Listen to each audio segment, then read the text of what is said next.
Are you ready to cook some scallops? Yes. I cannot wait, chef. I cannot wait. Sadly, Sadly, I'm not going to be able to eat yours. I'll send you some over to California, and oh my gosh, you must be as disappointed as my wife is to not having been able to go back to France, as I am. I love going to France, and this is just it's a difficult time, but I'm glad we've got all these people, and we're doing what we can to try and make it fun and try and get people excited about doing stuff. Excited about our tours, really excited about the wine, and I don't know about you guys, but I find it ridiculously amazing. Delicious. Crazy, great job. So we're gonna do a scallop dish, kind of weird, red wine with fish, but the French love that, especially in Burgundy. Love doing red wine with fish. So we're doing scallops. We've got these scallops from New Bedford, Massachusetts, because we don't have scallops in Charleston. Dry pack scallops. If you can buy scallops, try and find dry pack. You know what that means? Is the scallop fishermen go out, they dredge for scallops. They shuck the scallops on the boat, put them in a bag, those go to market, and they last about 10 days. After that, 99% of the scallops you're finding in every supermarket in the world, they take those same scallops, bring them back to a room, and soak them in water with sulfites, and those last about 2 months. Tough thing, a great deal for a scallop fisherman, because they'll gain 10% weight overnight. The dry pack scallops have never seen any water, and I don't know if you guys have cooked scallops before. A lot of people I'll do in my classes here in the kitchen, people say, I don't like cooking scallops, they're always chewy and rubbery and stuff like that. Why? Probably using a scallop that's been soaked in water. The first thing you put it in that pan, first thing that comes out, all of that water that they soaked up overnight, which is, you know, a great deal for them because it gains 10% weight overnight. So if you can get dry pack scallops, that's the bonus. If you can, I don't know if you can you see this little guy? I'm gonna get like way up there. Hey, Bob, can we put you on the main screen? I don't know. We'll try to. So like that, everybody will see you. But you know, there is a way to be just you on the main screen. I think that was the scary part for the people helping me out with this, was to see me on a big screen like that. It was just we want to keep people enticed, and we want to keep them on the system here. So we've got dry pack scallops. Can you see this little guy? So that's called a foot. So there's a little tiny, I'll try and get way up here next to the camera. Can you see that little guy right there? There's a little tiny foot. We can take this little guy out. Scallops are both male and female, so that little foot is what holds on to the little egg sac, and you want to get rid of that because that's chewy as can possibly be. You don't want to have that. They leave it on there. Why? It's chewy as heck, but they leave it on there because it weighs something. These guys are in to make money selling scallops. So we're going to use, so we've got that. We've got some little pea shoots as a garnish, the beginning of a snow pea plant, just the tiniest little pea sprout. Some fresh thyme out of our garden that we were lucky enough to still have some hanging out. Some fresh shallots that I've just chopped up a little bit. Some leeks that I've just chopped up a little bit. As you can see, these guys, just the white part of the leek. If there's a little green in there, it's not the end of the world. It's still good too. And then we're gonna saute. We're gonna sear these guys in grapeseed oil. As I say every night, I use this for every night. Usually I'll take these guys off. You can kind of peel this guy off with a really fun little, with a fun knife. Sometimes you can just peel it off with your hand if you need to. So that's just one way of getting it off there.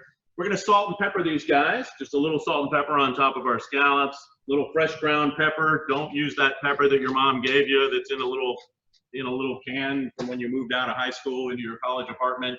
That doesn't taste like anything. Get a pepper grinder. And actually the best ones that they make are made by Peugeot. Bernard, you've probably got a Peugeot pepper marker, right? Pepper grinder. I have two. Oh, he's got two. See, there you go. They're really expensive. It's that same company that makes those crappy French cars, makes really good pepper grinders. They make better pepper grinders than cars. We won't tell them that. Hopefully this isn't showing in France, Bernard. We're both no one's ever going to buy wine or come to my cooking classes again if it has anything to do with France. So we're gonna sear this in grapeseed oil. How they get oil out of the seed of a grape, I have no idea. I can imagine a bunch of winemakers during a shitty year going, wonder what we could do with all that leftover crap. And somebody figured out how to make oil out of the seed of a grape.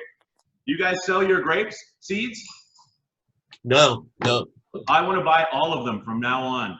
Can I buy all of them to make my own oil?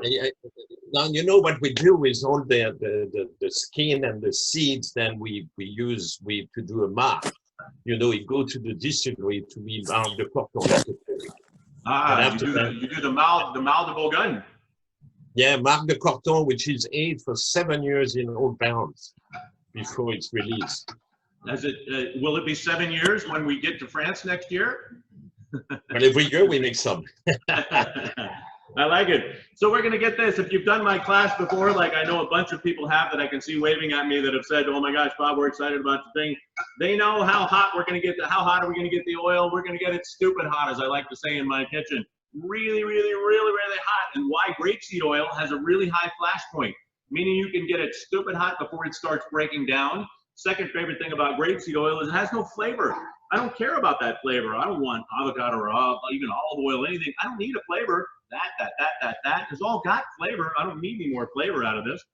So I just need a venue to cook these guys as hot as I possibly can. Most people would never get their pan that hot. That's what that's usually what happens, especially with a scallop that's got moisture. And if you haven't bought dry packs, they're definitely full of water. So when you put them in the pan, the first thing that comes out is all that water, and then they just steam, and it's not all that great. Sorry, I'm sending my daughter off to get my butter. I can see I forgot to get my butter. So we're gonna get this. You always need butter. Always need butter. Always need butter. Hold on a second. And guys, this is my daughter Joyce, who's helping us out today also. So we're gonna get it really hot. Then you're gonna tilt it up like that. You're gonna put them in the pan. Here's the goal when you're searing stuff: pull it away, tilt it up. Because somebody accidentally is going to drop them in the pan from up here. Guess what? Kind of a dry pan. You don't need to even put it in the oil. You can put it in there dry where there is no oil. Because when you set that pan back down, that oil will find itself back underneath there. You want to separate them a little bit also. Because if you poke them all, you put them all in the middle of the pan or all in one spot, that's going to chill down that part of the pan really fast. And you don't want that. Can you guys see that? Can you see them? There you go. Separate them a little bit. Get them all in a little section like that. Give them all their own little space. Once they're in there, don't shake them, don't poke them, don't play with them, just let them do their thing. Do not move them around. That sear is really important. And if you can't get dry packs, take them in a napkin and just pat them and dry them. Get out your hair dryer or do whatever you got to do to dry those suckers off. But if you can, my opinion, for me, find the best chef in town, go have dinner at his restaurant, and then ask him where he's getting the scallops, or maybe just buy a couple from him if you're doing it for Thanksgiving or something like that. I sell a ton to the people. I just sell them for what I buy them for, and people get a chance to eat really good scallops. So you can see, you can lift it up and down and move it back and forth a little bit like that, wandering these guys around. But that's all you need to do. That goal, you can take a peek every now and then, but even that sear, still not brown enough. They're really sweet. Scallops are crazy sweet. So if you can keep that incredible sweetness and showcase that with a caramelization, really, really, really yummy. Make sure your hood is on. I would turn it on, but it would make too much noise. And I didn't even, but the one thing good about my cooking class is I didn't put any smoke alarms in here, so we're okay. So you gotta, so it's not with the code. Should I dry them off? Someone is asking, should I dry them off? If they're not dry packed scallops, then definitely try and dry them. Even if you can, leave them in the refrigerator unwrapped the night before, or even for 3 or 4 hours. Just that will help dry them out a little bit. Because it's unfortunate, but most important, get the pan stupid hot and don't play with them. Guys are good at this. Guys, you tell them not to poke them. They'll stand there and watch the damn thing burn until you tell them to flip them. Women, not the same. You guys got to poke and play and shake and touch and things. Not all women. Probably not you, Maria. Not me. Are you a poker? I think you would. No. So we're going to give them. That's what we're looking like. Can you guys see that? That's what we want. That's the sear we're looking for. So you're going to give it a little sear on that side like that. You're going to flip them all over. Same thing on the other side. You don't need to choke. You don't need to play with them. You don't need to move them around. And you can see there's nothing coming out of these scallops, which is the true bonus. Can you guys see those guys? Yeah, there you go. Any other questions while we're out there, while we're just finishing our scallops? I would like to know if I want to cook twice the amount of scallops, So Barbara wants to know how to do the double the amount of scallops, and this would probably make enough wine, probably make enough sauce if you want to double this up, definitely. So if you want to, you can just what I would do is have 2 pans going on, or just do a pan, clean out the pan, and then start over again and just sear them, and then you can put them on a little tray. And what I try and teach people also is you can sear these guys before your guests even show up. So your smoke alarm's not going off, a bunch of stuff's not going off. You can get your sauce kind of ready. And then all you got to do is pop them, put them on a cookie sheet tray and pop them in a 400-degree oven for a minute and a half or 2 minutes just to kind of wake them up and warm them up. So you're not trying to do all this while your guests are in the room. The last thing we want to do is overcook scallops too, so we're going to get them out of the pan. Because now we still got to make sauce. And that sauce is going to take a couple minutes. So we're going to put these guys on a little plate like that. Then we're going to add a little sauce and butter in there. I'm going to turn it down a tiny bit. And then we're going, the leeks and shallots are both going in there at the same time. And we're going to a little bit of, just kind of sweat that a little bit of salt and pepper. We're not going to get crazy with the pepper, but we're going to get some in there and just sweat it a little bit like that. You don't want them to brown too much, but just get that sear, that tiny little sear, if you can see that in there. There you go. As they call it, just sweating it around in there a little bit. And then just enough. We don't want them to brown, but just get a little bit in there, and there you go. And I don't know how much I told you in the recipe, but it's exactly this 2 much. cups. Right, Bernard? More you use, better it is. Exactly. I remember in Burgundy, I was at Le Vieux Moulin in Bouillon, the old mill in Bouillon. Ah, that's a great restaurant. 10 kilometers outside of Beaune, and amazing winemakers would come in, and they would bring local Burgundy and Savigny-les-Beaune winemakers would bring in, and they would bring $100 bottles of wine. The one thing great about Burgundy chefs is there's no corkage fee. All they say is just whatever you're drinking, just bring me one. So they get to, and for a winemaker, it's like bringing an extra tomato for a farmer or something, you know. So they want to showcase their wines with their guests or their people from the States that are looking at maybe getting some of their wines and things like that. So they would bring in incredible wines and say, and they send it in the back and say, Bob, they want to do a reduction with that. I'm going, that's like $100 bottle of wine. They said, that's what they want. And I always thought, you know what? It can't be that much better. It's that much better. Would you, Bernard? I mean, only President of Louis Latour would reduce down a $100 bottle of wine. You know, reduction. We don't all get to do that. Well, I will not cook with the $100. I will put that in my belly. Yeah. But it does help to drink with good wine. We got another question from somebody. We have a question of how many nights do we cook during our tours? Usually at least we have one night that we do on a Michelin star restaurant in during our tour in Burgundy. And then we have participation as much as you want to participate. Yeah. Whereas little Chef Bob will either put you into the kitchen, cooking, chopping, helping, or if you just want to do like me and hold a glass of wine while I'm watching and learning, then you can do that. But I mean, usually it's about 5 to 6 nights during our chateau stay for the 7 nights. And during the time that we're in Lyon, we actually don't get to cook because we're in a hotel. And we get to visit the restaurants and the wineries and so forth. But you can participate as much. I mean, in 10 days, we can't do it the 3 nights in Lyon, Right. but out of what, seven 6 nights, nights, 6 5-6 nights, we're actually just like this. We're cooking. We do a first course, second course, but then we also pull fun stuff. If there's a fun pastry shop, we'll be walking through the city of Beaune, and somebody will go, "What the hell is that thing hanging down from the pastry shop? Oh my gosh, you've never tried that? We got to go get some." And then we bring some back and we have that for dinner, or we could be in the market and we go, and that's the ugliest fish I've ever seen. Oh my gosh, let's make that tonight. And that's just how the whole tour is just a random pulling out of your hat and find the fun stuff in the markets and make it fun. And taste, definitely the fun part is being able to taste great wines, and the Maison Latour was really kind enough to bring out the really fun stuff. So you can see this reduction. So you want to concentrate that Pinot Noir. It's going to reduce down. It's going to cook the fennel, cook the shallots. And those shallots and fennel are actually helping thickening that up also. We're going to add some fresh thyme.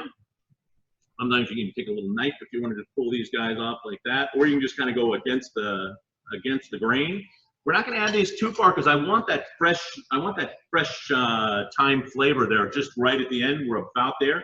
But even if you had your guests coming in, you can get this far. You can see it's reduced down pretty far, but we're going to stir in some butter. So this is an emulsified sauce. We're adding really cold butter straight out of the fridge into a really hot liquid. So at this really happy warm temperature, that butter, the milk fat will grab onto those, the milk solid will grab onto the water molecules and make this fun little emulsified sauce.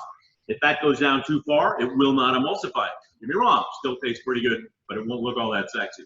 And we want sexy sauce. We do want sexy sauce. So we're gonna reduce it. That's what you want. You want to definitely leave some liquid in the bottom of that like that. Then we're gonna add a couple pats of butter, just because. What does butter make it? Better. Everybody said better. I know 100% said better. Yummy at the same time. So you're gonna stir and you're gonna shake. It's almost like patting your head and your stomach at the same time. At this point, we can turn the burner off, and you can see it's a purple sauce. Let me do it like that, because you can see it like that. Also, then at the end, our sauce is pretty much done. You're probably wondering why we're allowed to use metal tongs and metal spatulas in these Teflon pans like this, because my wife can't tell us we heat, so it's not so bad. And all right, so we're going to reduce this down like this. That is reduced down. We're stirring on our butter with no heat anymore. Now is at that warm, happy temperature. This will last like this for probably 5 minutes, and then you're done. So if you want to make your reduction, set it aside, sear your scallops, set them aside. Then when people show up, throw your scallops in the oven, stir your butter in, get it hot like that, and that's all we're looking for. Now is when we're going to add a little bit of pepper, because now our sauce is done. If we would have added pepper 3 minutes ago when we added all that wine in there, those little peppercorns would have been boiling away inside that liquid, giving off what? All of their heat. It would be really spicy right now. So we don't want spicy sauce unless you really want spicy. Somebody out there might want spicy, but France is all about delicate. And I want to drink wine. I want to drink that alongside of it. So I don't want some ridiculously spicy sauce, but I do want it seasoned. So we're going to take our dish like this. And we're going to put our sauce down. We're going to put our sauce down first. We're going to make a little pile. This is going to be a very French presentation. We're going to put it like that. So you're going to put a little bit in the middle like that. Then you can take just some of the juice and you can wander around the outside like that. We can charge an extra $5 in the restaurant when we do that. There's another question. What was our question? It is, could we make sauce and use it on another seafood? I'm allergic to scallops, and if so, what seafood would you recommend? Allergic to scallops. This sauce would be great on any fish. It doesn't matter. I'm just using scallops because I have really pretty scallops coming in here. And so we're going to sprinkle some of these guys, some of our little pea shoots across the top like that. I get these at Whole Foods. You know, plug for Whole Foods. They were a sponsor of one of my PBS TV shows, so I like helping them. And they're the only place that have them. So these little fun guys like that, yes, you could use this sauce. You could do this exact same sauce on a chicken breast. We could have seared a chicken breast. Take it out, throw your leeks and shallots in there, reduce it down with a red wine. It'd be really good on a steak. Now, it's like a traditional steak feet sauce also, something like that. Yes. But here's what we're looking like. I'm gonna give you a shot like that. Can you see that? Oh my God. So Bernard even said he hasn't had scallops with red wine. So hopefully that'll work out for you. Was any other questions before we jump away here? Any last minute questions for Bernard or Maria or myself? Questions? What was the ratio of scallops and leeks? Shallots and leeks doesn't really matter. If you've got one, like one little medium-sized leek and probably that much of the white part of a leek. So it's not the end of the world. All it's going to do is make your sauce a little bit thicker and more, almost have like a vegetable to the dish on top of it, rather than thinking of having a bunch of other vegetables. This would be a fun little appetizer. Or in the summertime when it's hot as hell, like it is in Charleston a lot of times, that could be just a dinner, and you don't have to think about having another vegetable alongside of it.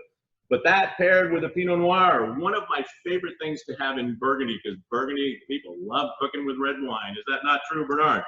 Yes, it is. We love it. And we love to cook with white wine also, like a braised rabbit with a mustard cream sauce. It's my favorite, or blanquette de veau, you know, that veal, you know, poached in stock and in white wine, and up to that. All right, I'm gonna hold you to this one, Bernard. How about if you and I do a rabbit dish together on our tour in Burgundy next year? Exactly. I hope I can make it. I am going to hold them to that. Both of them. That would be next year. You know what?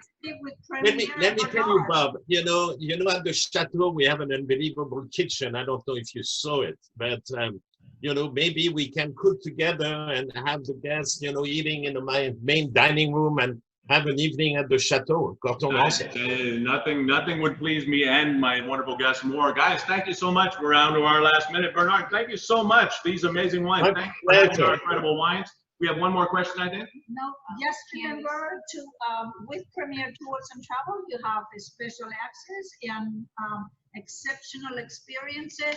We are giving $100 off towards wine for anybody who signs up for the 2021-2022 tour. Can I get To that go deal? towards wine. No, you cannot because you have to work, okay? So Chef Bob will be with us, Bernard, my So sign up so we can get the Sign deal. up. I'll give you half. I'll give you half. I'll pay for half the wine and we'll get a deal together. Yeah, and Because my remember, partner's not giving me a deal. I That's see how that right. works. No, Just we're back to work. back to work. Where's your whip? Get a Well, whip. They just promised that they were gonna cook some rabbit for us, so. Yes, we do let's it. get One on more with the question, program. last question. Yes, with a starch like pasta or rice. Yes, definitely. You could have put rice underneath it. You could have put pasta underneath it. There's no rules. Just don't get crazy with any spices. I'm not crazy about spice. French, everything is delicate. You know what? Everything's planned around this.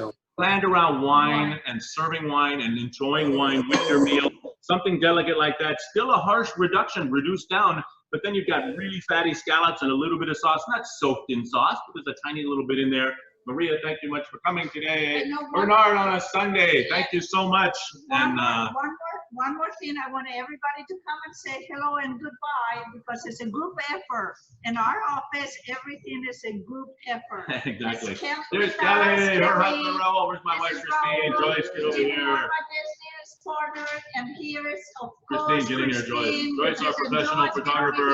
here. So here we are. Ciao, guys. Thank you so much. And we will share the Thank you. recipe via email. Bernard, thank you so much. Bonne soirée. Thank you, my friend. Cannot wait to see you. Ciao. Us And too. from- Ciao, guys. See you next time. Bientôt. Au revoir. Au revoir, à bientôt. Au revoir. À bientôt. Au revoir. Au revoir. Nice.